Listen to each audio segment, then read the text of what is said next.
Welcome to the Breaking News Bears podcast. I'm your host, Chris Capone, joined alongside my co-host once again, Evan Davis, and the Los Angeles Dodgers are baseball's best in 2024. After a stunning 5-0 comeback in Game 5, the LA Dodgers beat the New York Yankees 7-6 to win the World Series in just 5 games. We obviously have a lot to discuss this week, recapping Game 5 as a whole, especially that fifth inning. Where do the Yankees go from here? Just how much is Juan Soto going to demand in free agency? And of course, how does this World Series ring solidify the legacies of Freddie Freeman, Mookie Betts, and Shohei Ohtani? Evan, I just want to ask you first, what was going on in your head during that fifth inning and pretty much all of Game 5? Well, it didn't start off great for me because, I have a router that I have in order to watch the games on Fox because I don't want to watch it on the Sportsnet app or whatever.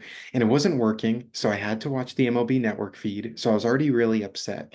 And then the Yankees just started mashing. Jack Flaherty throws a meatball on a gold plate right to Aaron Judge, who didn't miss a 93-mile-an-hour fastball center cut. And then Jazz Chisholm, a couple pitches later, responds with the home run. I'm just like, dang. And I kept watching, and then the Stanton home runs happens. And I got to be honest, I turned the TV off for a little bit because I was not only was I upset at the game itself, but it's like I can't even listen to Joe Davis talk. So I was getting annoyed at my TV for that. I take a half inning break, we regroup, we recouped, no damages done, the phone's still intact, the computer, TV still here. And we watched the game in my room because I was getting a little annoyed. And when Aaron Judge dropped that ball, uh, that I didn't realize that that would be the precursor for what was to come. We talked about before the series how many mistakes the Yankees made, but the Guardians made more, which allowed the Yankees to kind of get off the hook.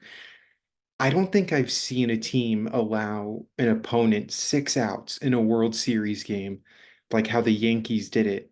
The Judge one, inexcusable. I know it's his first error of the postseason, but you got to make that catch. The Volpe one, I understand the throw to third base, but it was just a horrible throw. And then the Rizzo one with Garrett Cole. I mean, I don't even blame Anthony Rizzo. I blame Garrett Cole. Like, worst case scenario, Rizzo calls you off and he takes it himself to go to the bag at first. But just a epic collapse by the New York Yankees. And I say it's surprising, but at the same time, not just because when you're under that much pressure, like in your mind, it's like, I gotta make the perfect throw. I gotta make the perfect catch.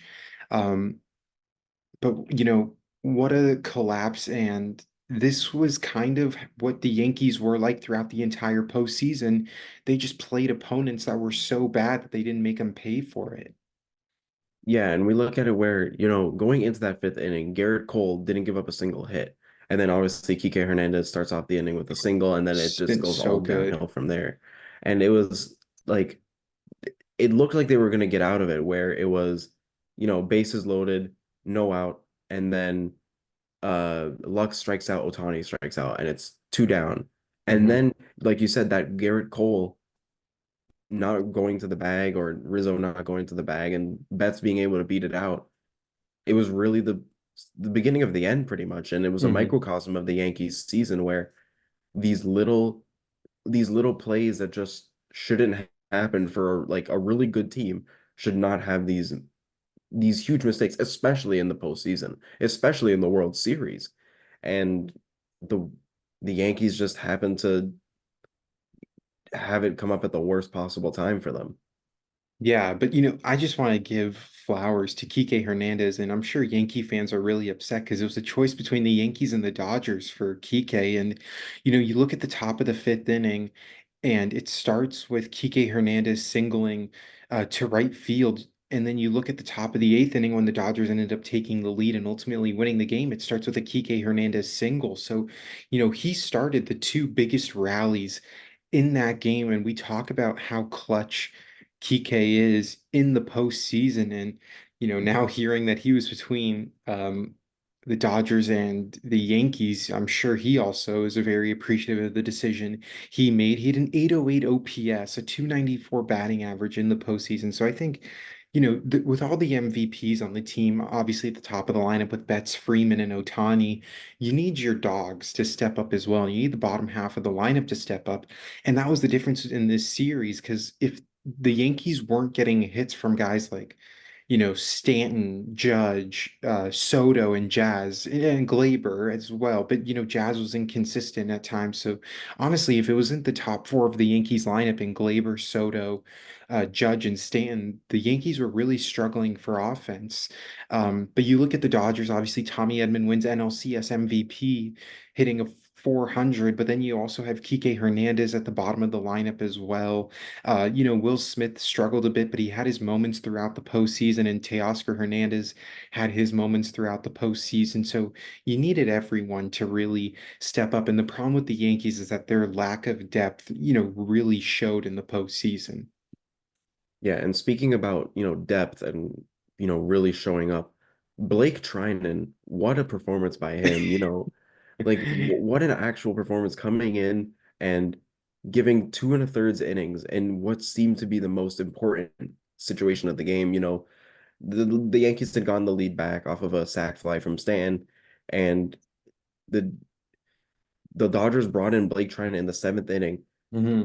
had him come out, get two batters or get everyone out in the seventh, come back out in the eighth, and or had them come out in the sixth, seventh, and pitch in the eighth, and leading the way and going back in for or leading Walker Buehler to come into the game and Hmm. basically close everything up once the Dodgers had taken the lead.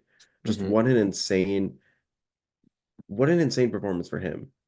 Yeah, I mean, he was the only reliever in double-digit innings. He almost threw as many innings as Walker Buehler, which is just crazy. But you look at Trinan, a 2.19 ERA in the postseason.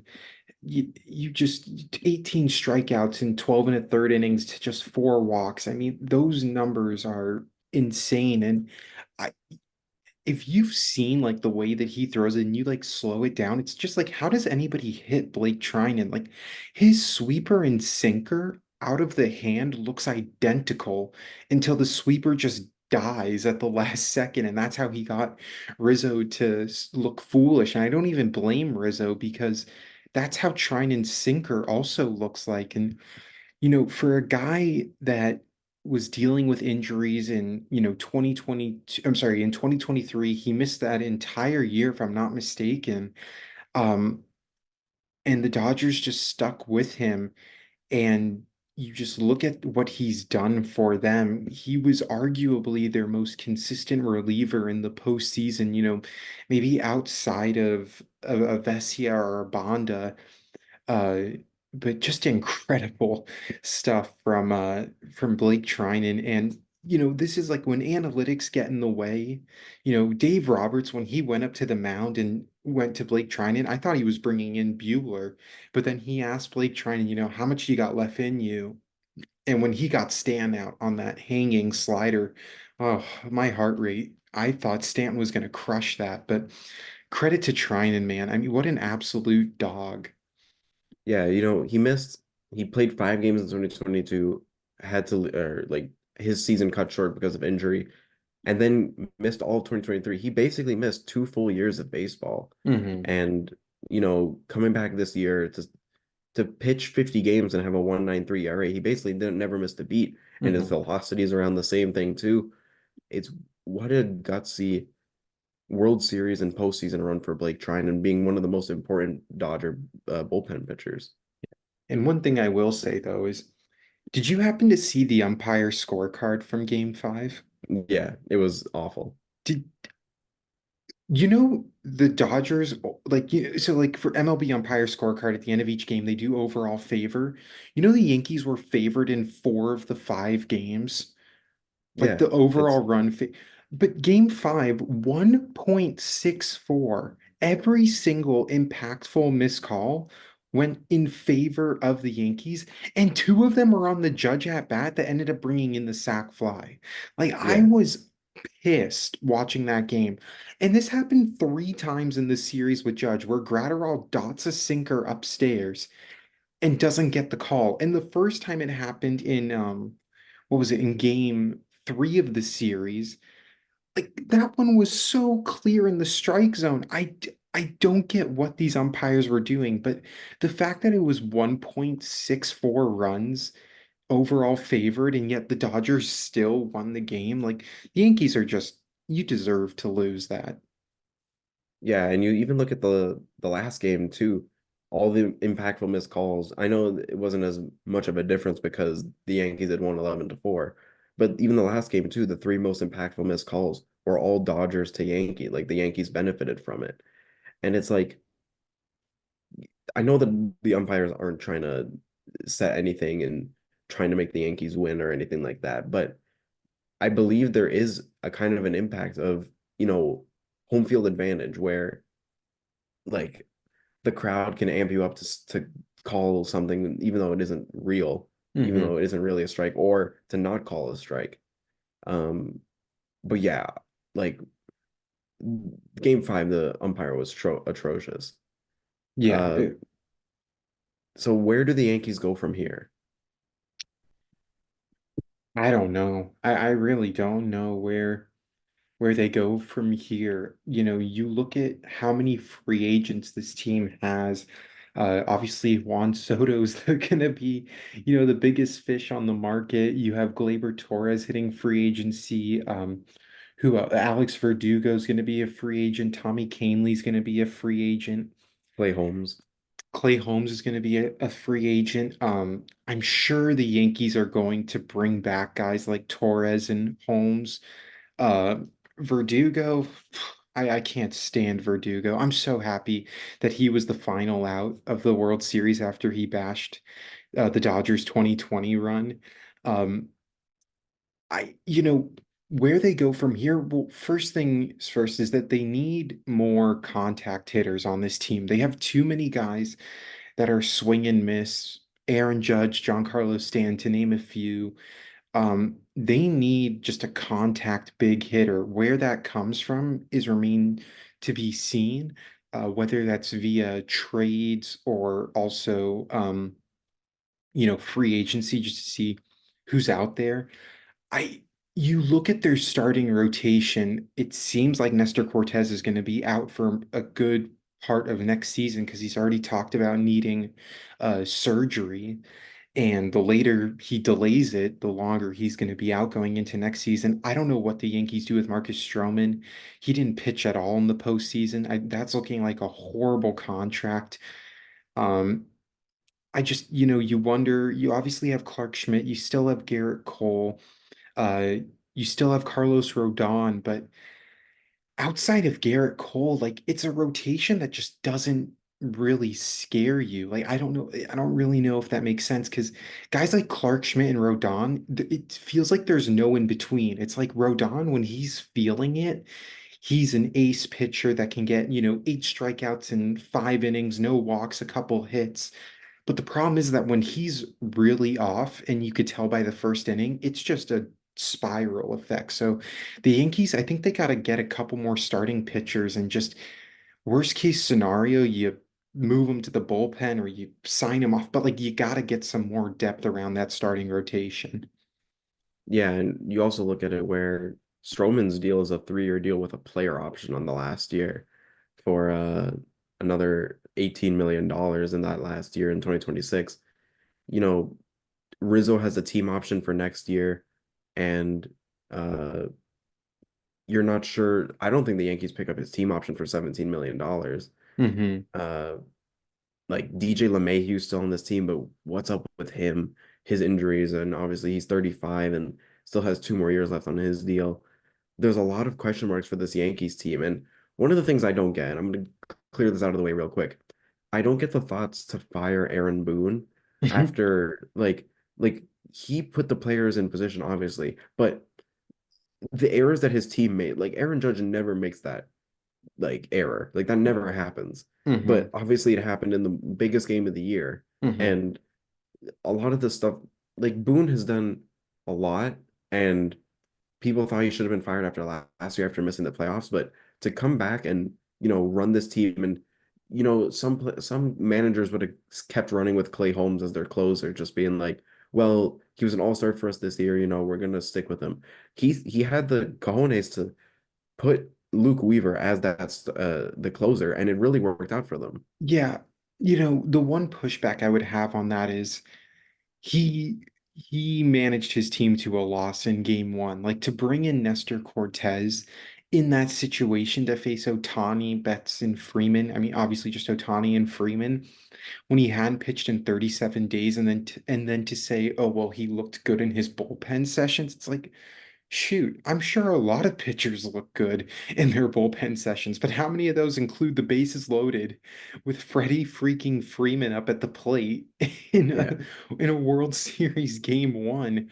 And the reason why, fans might be on the fire Boone train is just because once game one happened, like that just completely shifts the momentum going forward that entire series because now it's like you just lost this gut-wrenching game one.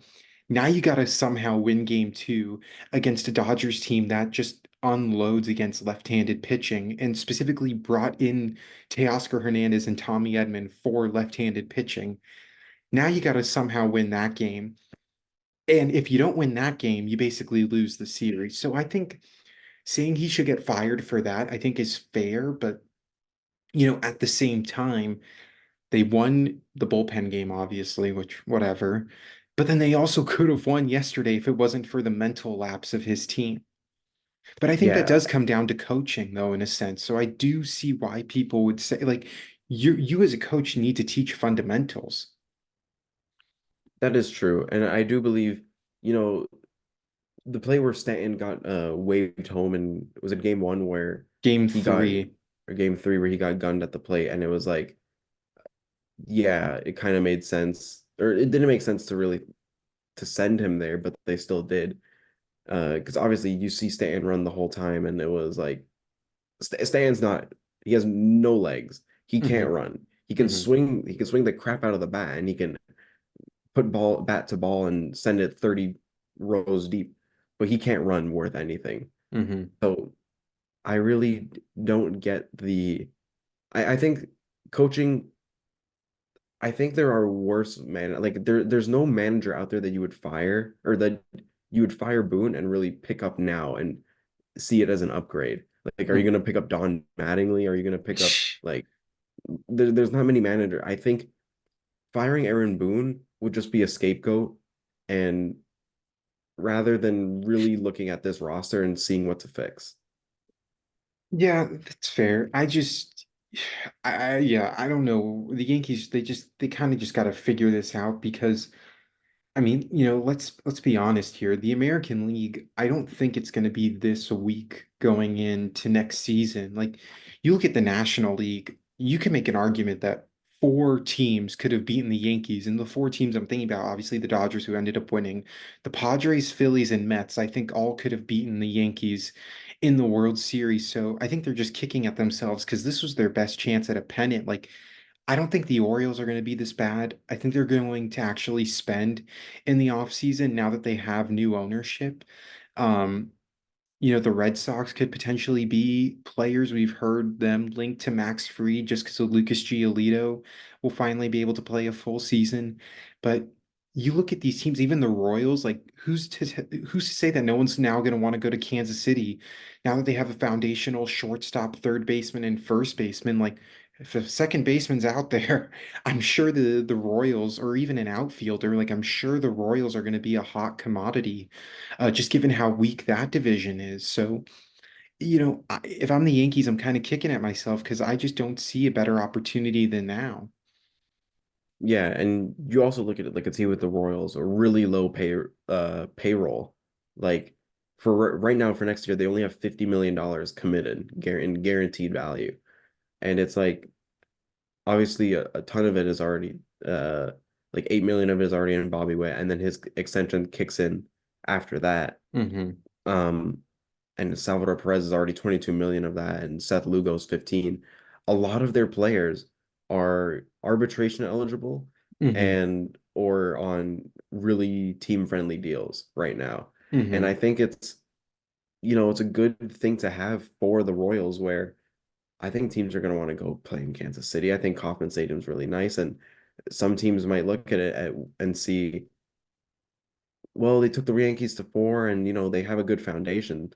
They have a really solid shot to, come back next year and really fortify their team. Because you could see it at the end of the year last year. They fell off. Like Yeah. teams were figuring them out, But they also and just didn't have depth offensively. yeah. And I think teams and players will see that now and say, I could fortify that lineup. Like Hmm. instead of having Adam Frazier hit in meaningful moments, you could have like anyone else.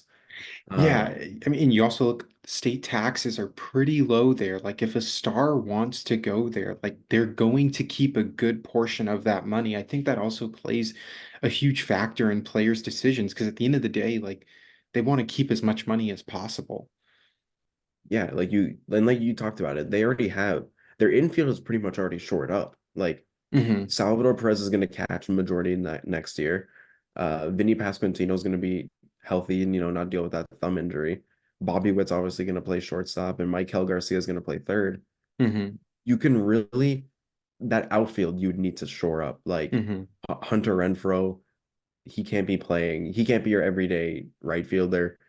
MJ Melendez is cool, but Hmm. he's not really a difference maker. He Hmm. hit 200 this year. But moving on, I think there's going to be, like you said, a huge upgrade in parity in the AL this next year, just because teams are going to want to. Teams think that the AL is open as well. Like Hmm. the Yankees weren't that good. Yeah, No, they they had they had 94 regular season wins, but they weren't a good team. no, not in particular at all. I mean, they got exposed for sure. Yeah. Moving on, I guess we could talk about the Yankees a bit more just with like what does Juan Soto command from them in free agency? Like, do you think 600 million is the ballpark for Juan Soto right now? Yeah, I heard like Soto saying he wants the Ohtani 700. I don't see the 700. Like, don't get me wrong, he's a phenomenal player, but like I think 600 million is probably going to be the ballpark, like somewhere between like 580 and 600. Based on his post-game interview, which I thought was just kind of like an FU to the organization. I mean, obviously, he can't control what the Yankees will eventually offer him, but to consistently talk in past tense and saying, like, I've enjoyed my time here, all 30 teams have a chance at me, like, dude, your team just lost the World Series in 5 games and just blew the largest lead in World Series history in a clinching game. Do you think fans really want to hear 5 minutes after that? Yeah, all 30 teams have a fair chance at getting me. I think he's going to the Mets, like straight up, because I think the Mets have a better chance of competing for a title than in the National League than the Yankees do in the American League. Yeah, and you really look at it with Juan Soto, like he just turned 26. Like, And he's been in the league forever. yeah, he's been in the league 8 years. Yeah, Like he's since been, he was 19. yeah. And it's like we look at it where you look at the Ohtani contract, and I feel like it's a lot different because the Ohtani contract was 10 years because Ohtani was already 29 at the time of signing. Hmm. Uh, and normally you don't want to pay a player past their 40s Yeah. just because you don't know That what's doesn't going on. bother But the Dodgers. They have so many deferrals. Juan Soto could still get like a 12-year, 13-year deal. Like Yeah. realistically, I think some team might offer him like a 13 million or not 13 million, 13 years and like 650 million. Like some team could offer that. I think, yeah, it's just you look at the owners that are out there, and there's only so few that really could offer that. And I know people don't want to hear this, but like realistically, the Dodgers could offer that contract. I don't want him on my team. Um, I don't want him, but you know, the So if Mets with Steve Cohen can do what were you saying? if Juan Soto said he was coming to the Dodgers, you'd be like, I don't want him. Like, Obviously, he's a great talent, but Like realistically, no, because I'd rather have Mookie Betts in right field, and I don't like Soto's defense. Like he's a great fielder, but his defense is atrocious. Like you saw it in the World Series, that Kike Hernandez eventual triple should not have been a triple. Like if he plays that ball correctly, it's a double, and then the yeah. Dodgers don't get the sac fly to score their first run. Um, I like Steve Cohen with the Mets. Obviously, the Steinbrenner family can offer Soto that contract. Maybe the Orioles sneak in with new ownership and offer him that contract.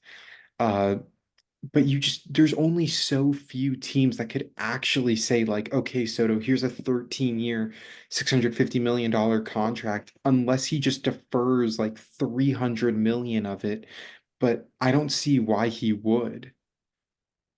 Yeah, I guess that makes sense. And I think the Mets, like you said, are probably the biggest suitors for him right now, where it's like the Mets took the Dodgers to six, and it was like, Well, we punted 2 games, but yeah, but they're running Starling Marte in right field. so there's no Like, difference in defense. You're just getting a much better offensive player because they that's play what the I'm, same yeah, level of defense. that's what I'm saying. Like, they have the exact same, basically, level of defensive, like, skill, and you could run Juan Soto out there. The thing is, if you get Juan Soto, you're punting Pete Alonso pretty much. Like, there's no shot that the Mets keep both of them or sign one and keep Pete. Yeah, big meat Pete. My only thing with the Mets is, yeah, like what do you then do? Because like then you're losing a 40 home run first baseman, and I think that's more valuable to have than a Juan Soto because it's very rare to find a power bat at first base. Like it's really Vladdy, Pete Alonso, Christian Walker, Matt Olson, and I mean, I guess you could say Freddie Freeman, but I would put him like a tier below because like he's more of a contact than a power guy, but he can also just hit 25 home runs. But I'd Yeah. say those four are in a tier of their own. And obviously it's Juan Soto, but I think value and depth wise, I'd rather have Pete Alonso. Like as crazy as that sounds, because there's just so many more talented outfielders that you could pay less to get. Like they could go trade for Jorge Soler at this point. Like if they wanted to, like what are the Angels going to do with him? Like go get Soler if you want a right fielder. I mean, he doesn't play great defense, but you could also just put him at DH from time to time. Like go get Soler because you're going to lose JD Martinez. Like that's only going to cost you 26 million and you don't have to commit for 13 years. Yeah. And he could play DH most of the time too. Like, even if you're not too sure about Soler's defense, you could run Soler at DH. Like, yeah, that's the thing is, well, I mean, I don't think he's ever going to play the outfield if you look at his Yeah. defensive numbers. I mean, they are terrible. But that's the thing with Soto is like, look, obviously Ohtani got the stupid contract, but I still think the Mets is gonna be the team because let's be real, the Yankees, like as a whole, choked in the postseason. Like at least the Mets showed you some bit of life with Alonso, Lindor, Vientos. I think is not a fluke. You still have Jesse Winker's a free agent, but I imagine and I kind of hope that he stays with the Mets because he just feels like he's built for that New York sub-market, if you will, just because the Yankees are the Yankees. But if you keep Winker out there you have a solid outfield then in terms of offense as well with Winker, Tyrone Taylor, and then if you could get a Soler in that as well. But it'll be or even Soto, whatever happens. Yeah. And I think that's the big thing about it, where Juan Soto is going to end up commanding a lot. And Hmm. I think every team is realistically going to offer him a contract. I think the Oakland A's are going to offer him a spicy deal, Be the first Vegas franchise player, He's the first just gonna go to the Sacramento. White Sox because Yeah, they offered the most money. They offered him a stake of what's it ownerships. called? Lou Malnati's, the Yeah. pizza place. Hey, I'd go there too. Yeah. Screw it. I'd go play for the White Sox if I got that. Yeah. Uh, but I guess last thing I want to talk about is just like the legacies that get affected by this. Like, does this affect, you know, how does this affect Shohei's legacy? Like, is he now viewed as one of, I mean, he was already going to be a three-time MVP, but what do you think, like, long term this does for him. Yeah, I know we spent all this time on the Yankees. I want to talk about the actual winners for, a little bit here. I mean, you look at I mean, obviously, Ohtani didn't have the best World Series, but then again, he had a partial tear in his shoulder. So I commend him just for even gutting it out. And then I don't know if you saw, but like, if anyone saw, but like Freddie Freeman was playing through a broken rib. Rib, yeah. Obviously, he fractured his hand in St. Louis earlier in The bum October. ankle. And then he also had the bum ankle. I'm sorry, he fractured his hand in early August, and then he had the bum ankle at the end of the year against the Padres, and then he fractured his rib. So like he's just been, I mean, he's a first ballot Hall of Famer for sure. There's no Yeah. way Freddie Freeman is left off the ballot as soon as he's eligible for it. You talk about Mookie Betts and his legacy as well. But Shohei Ohtani, I mean, I always thought he was going to be a first ballot Hall of Famer, but I feel like just having a World Series ring, at least one, secures it. I don't think this is going to be the only ring he wins. I see, I think Shohei retires with three World Series, three or four. I think that's fair to say. Um, but then you look at Mookie Betts, three World Series rings, the only active player with three. He's got a boatload of all-stars, a boatload of silver sluggers, a boatload of gold gloves. Like you can make an argument that the top three of the Dodgers lineup they're all going to be first ballot Hall of Famers. Like, how can you make an argument that Mookie Betts is not also going to be a first ballot? Shohei Ohtani's not going to be a first ballot. Like, if it wasn't obviously Ohtani, as I said, didn't have the best World Series, but if he doesn't hit that 3-run home run off of Dylan Cease in game one of the NLDS, do the Dodgers even win that series? If he doesn't have um the big hit against the Mets in I want to say was it game one? So game one that kind of yeah, game one when he kind of like solidified that, and even in game six when he kind of pushed the game away. Where are the Dodgers without that as well? So everyone has their moments throughout the postseason, but I mean, yeah, let's talk about the Dodgers, man. World Series. But yeah, like those top three, and we already knew the talent. Like that's the reason the move for Shohei to go to the Dodgers was so like huge because the top three in that order is insane. Like that is three first ballot Hall of Famers back to back to back, and it's lefty, righty, lefty. Like it's Hmm. the perfect combination of uh like bats where it's not just three righties all stacked up, or it's three lefties all stacked up. You have back to back to back, and then even if a lefty does start, you can put Teoscar in that in the third spot and have Freddie hit cleanup. Which And is what they none of did. yeah, and none of them cared about their egos to be like, well, no, I'm Freddie Freeman. I hit third. I hit third. And no I'm one Gleyber cared. Torres. I play second. Yeah, like no one had that ego. They knew what they wanted to do to what it took to win, Yeah. and that's really what came down to it. And you have three first ballot Hall of Famers all at the top of your lineup, and it's an insane team. Yeah, I think, you got to get. I've been bashing Dave Roberts for a long time just because I thought the ways that he was managing the postseason was kind of thinking too much, maybe taking a pitcher out too early or too late. But I mean, the way he managed this entire season through all the injuries, when Mookie Betts breaks his wrist in, what was that, like in early June? And then like the next day, Yamamoto goes down, or Yamamoto went down, and then Mookie Betts went down. And then you're kind of just like, holy smokes, what's going on? And then obviously the off the field stuff with Freddie Freeman, but even on the field with all the injuries he was dealing with. And then, you lose Clayton Kershaw, and you lose this guy, you lose this guy.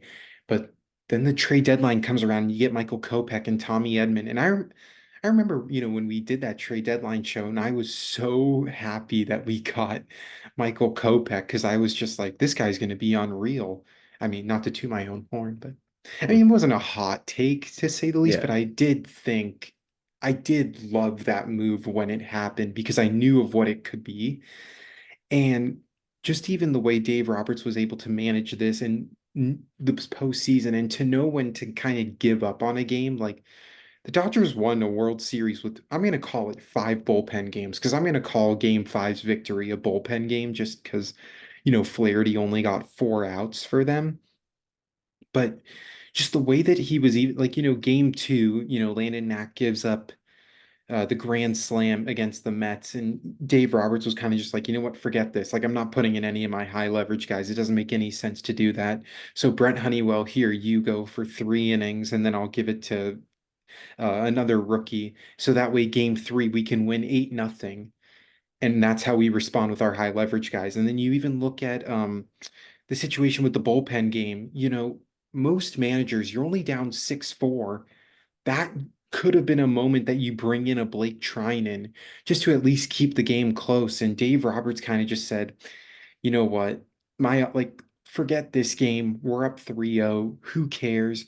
Instead of using Blake Trinan in this situation, I'm gonna keep him for the biggest 8 outs of his career, and we're gonna end up winning the World Series. So I just think Dave Roberts is going into the Hall of Fame as a manager, and he's one of four managers now with multiple World Series rings and 50 plus playoff wins. And just the way he's able to manage a bunch of superstars, which is hard to do. And you said the ego was checked at the door. And I think that was the difference where other years it felt like it was me, me, me. But this year it's like whatever it takes to get that ring. Yeah, it just really felt like everyone was buying in. And, you know, I think one of the biggest unsung heroes of this whole thing is Teoscar Hernandez, where, you know, he was in talks to sign with the Red Sox, Hmm. where it was a 2-year deal worth 25 million, and the Dodgers said, okay, well then we'll just give you 1 year worth 25 million. Hmm. And obviously he takes that to get the guaranteed money right now and have a better chance to win a World He Series. also And has deferred money. yeah, but Teoscar, Oh. what a player. And he's gonna get a bag this offseason now just because of, obviously the 33 home runs in the regular season and the big moments in the postseason too, where the grand slam in the game 4 against the Padres, or no, not game 4, game 3. Hmm. Uh, that was a big moment, and he had a great postseason Hmm. for the Dodgers, and he's gonna get paid a lot of money. I love Teoscar, man. Like, what a locker room guy that is. I mean, kudos to him. He's going to get a huge bag. Like, he is going to get I mean, this is honestly his final payday, most likely. Like, he's currently right now 32 years old. Happy belated birthday last month, but it just, he's a guy that strikes out a lot, but when he connects on a pitch, like he connects, and a career high in home runs this year. He was really good in the postseason. You mentioned the Grand Slam, but even the Game 5 against the Padres, the home run off Hugh Darvish to just give the Dodgers that extra bit of cushion. I could totally see, like, I could totally see a 4-year, $115 million contract for Teoscar. And I really hope the Dodgers keep him. He said in his post-game interviews after the World Series that his priority is to stay with LA. If they give him a contract, if the money is right, he'll stay. But the fact that he wants to stay, I think the Dodgers just even owe it to Teoscar to keep him with this group. I really see one team I think that the Red Sox are going to run back Oh. and try and, you know, give that money to Teoscar that they originally wanted to. And I think they might give him that big deal because Tyler O'Neill they can get rid of and put Teoscar in the outfield there instead because it's what they wanted. Once the Dodgers pivoted, or once the Dodgers got Teoscar, they pivoted and went for Tyler O'Neill. Mhm, And it they was like, traded for him, yeah. yeah. And I think that's kind of the thing that's going to happen again this upcoming year, where I think Teoscar is the most, like, obviously he's the most likely to leave of everyone on Mm. the team right now.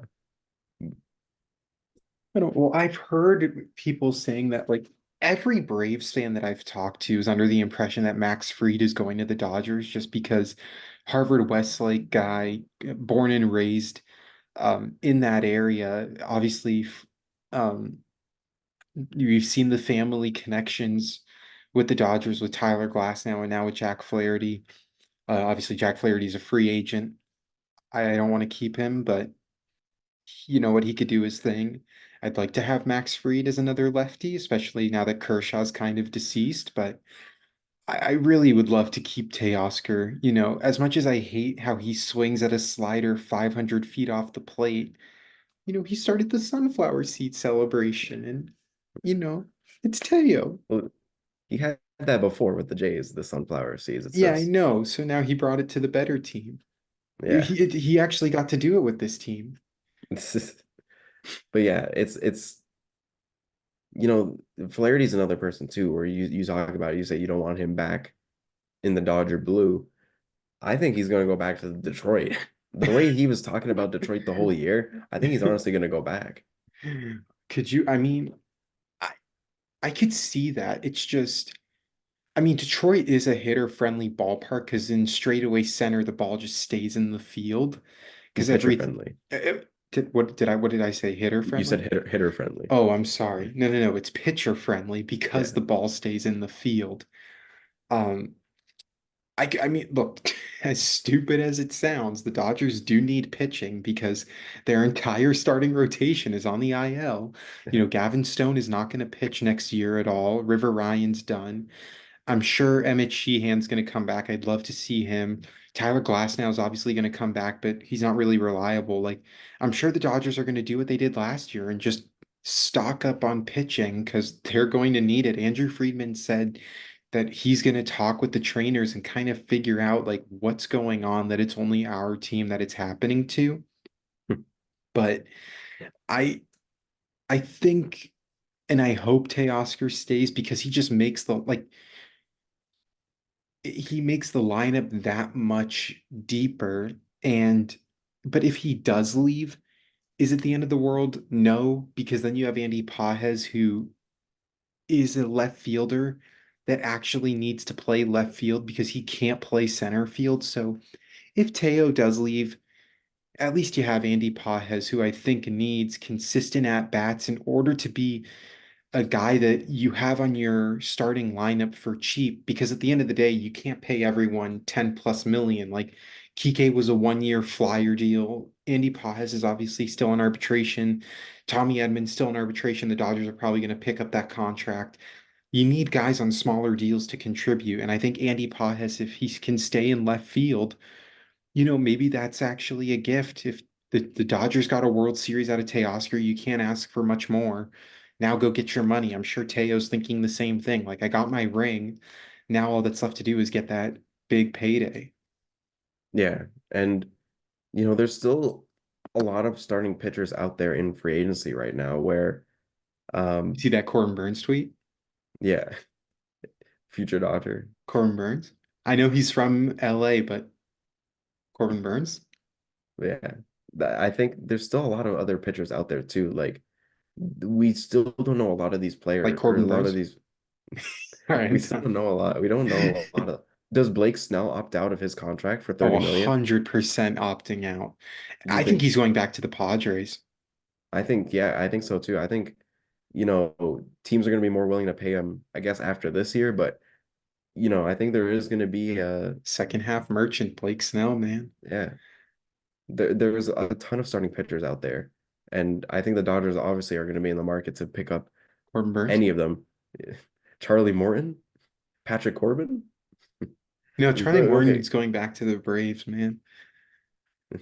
you won't get Corbin Burns, but you get Patrick Corbin. It'll be Oh, a we have Corbin Burns at home. yeah, We, but yeah, we got food at home. you got Max Fried available. Like there's a ton of pitchers. Sean Manaea is going to decline his player option, obviously. Could Yeah, you you're gonna have imagine Sean Manaea, his last start of the season gets torn up by the Dodgers and then goes to them the following offseason? the KD of baseball. Okay. I guess, yeah. If you, I mean, look, the way that the Dodgers contracts are structured, like this could be the start of a dynasty for all we know. Like, obviously, Mookie and Freddie are getting up there in age, but they're printing money out the wazoo. I mean, you look at the endorsements that Dodgers have gotten ever since Yamamoto and Ohtani have come over. I mean, like these contracts are basically paying themselves at this point. And oh, I forgot Ohtani's pitching next year. Yeah, Oh, that's hopefully he one doesn't more. steal any bases. Yeah, I Uh, mean, you say Kikuchi, he's another Japanese pitcher. you say He Kikuchi? could he could fit that lefty mold, I'm strikeout sure there's guy. going to be a lot of guys that are, I mean, I'm sure like after looking at the success of Teoscar, like if there are guys that just want to take a 1 year flyer, like why not go to LA? Like beautiful weather. You're playing in a lineup where there's no pressure on you, and if you do succeed, you're gonna turn out to be a really freaking good player. I like the market is kind of scarce, but in terms of like superstars that are willing to take a 1 year deal, but Shohei Paul Ohtani? Goldschmidt, Paul Goldschmidt. No, I'm good. This ain't AARP. We already have one crippled first baseman. I don't need a second one. Yeah, Anthony Santander. If he doesn't get a big contract, Yeah, that should be. I didn't realize also that free agency starts in like 3 days. yeah, baseball's the quickest. Like baseball is literally the quickest sport where it comes to Like, like it's the shortest off season where it's November now and then we start back up right after the Super Bowl. Like yeah, and then I think it was like Jeff Passan was tweeting, yeah, like guys can start negotiating contracts in 5 days. I was like, what? yeah. Like the season just ended. Anthony Santander, future Dodger. It's not like the NBA where like a You lot can of those breathe. contracts get yeah, but like the NBA you can settle a contract the first day. Like free agency will start and you'll hear like five contracts for like the biggest players and then it's like all right, we're just waiting on Kelly Oubre to sign a minimum with some team. But like baseball is that one sport where it's like obviously Ohtani took forever to sign last year and with Yeah. good reason too. Like he wanted to weigh all of his options. And there are a lot of other players that take a long time. There are players who don't get signed until like February. Like Kike Hernandez didn't sign with the Dodgers until Yeah. February. I mean, I think that was more, but like that's, a super utility guy who didn't have, I mean, let's be honest, like last year, his end to the year was not that great. And if it wasn't for Miguel Rojas getting injured, like, is Kike Hernandez an everyday guy in the postseason? I don't think so, but he's going to be a guy that I could totally see a team, if it is the Dodgers, I think the Dodgers almost owe it to him to sign him back. And I think you give him a 2 year deal, like a 2 year, 12 million, $14 million deal, I think is fair for Kike just because you need him in your locker room and you need a glue guy. Yeah. And I And you need think him in what the he, postseason.